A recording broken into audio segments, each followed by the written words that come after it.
before war broke out, who by 1915, 1916 were convinced to rebel against the Ottoman overlords. They had a lot of British help.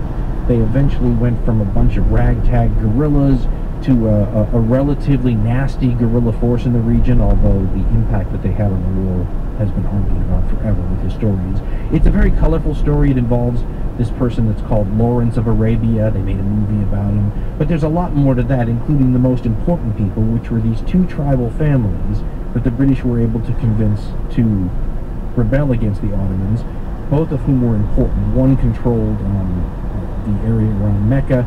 The other had a name that now graces the front of the country that occupies the Arabian Peninsula, Saudi, and the other family put kings on the thrones of multiple post-World War I Middle Eastern nations.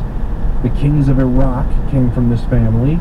The kings of places like Jordan, the current king of Jordan, is a descendant of this family, and that power emanated from this First World War, throwing their lot in with the Allies, and then, reaping the reward. Now, it should be pointed out that the reward was not what they planned, and the British after the war found themselves in a rather uncomfortable position when they realized that they had promised multiple things to multiple people, and oftentimes it was the same stuff.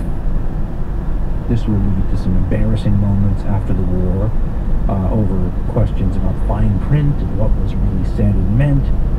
Sir Henry Wilson, who was the chief of the Imperial General Staff in 1919, will tell another British general, quote, "We have made so many promises to everybody in a contradictory sense that I cannot for the life of me see how we can get out of our present mess without breaking our word to somebody."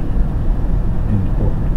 And it's easy to see why the Arabs had been promised things and what it was hoped that they would do, the rebellion. What's been more argued about and is more interesting for historians is trying to figure out, what was to be achieved by the Balfour Declaration. And there are so many different rationales that have been put forward. That could be a study, an interesting show in and of itself. I mean, it runs the gamut, too, from people who are suggesting that the reason the British throw their weight behind, a Jewish homeland in Palestine has to do with a personal relationship with a Jewish guy who helped, make it easier to create a weapon. There's another theory that it was hoped that they could have that the British wanted a friendly people to occupy this important area to sort of help guard Britain's imperial possessions in places like India.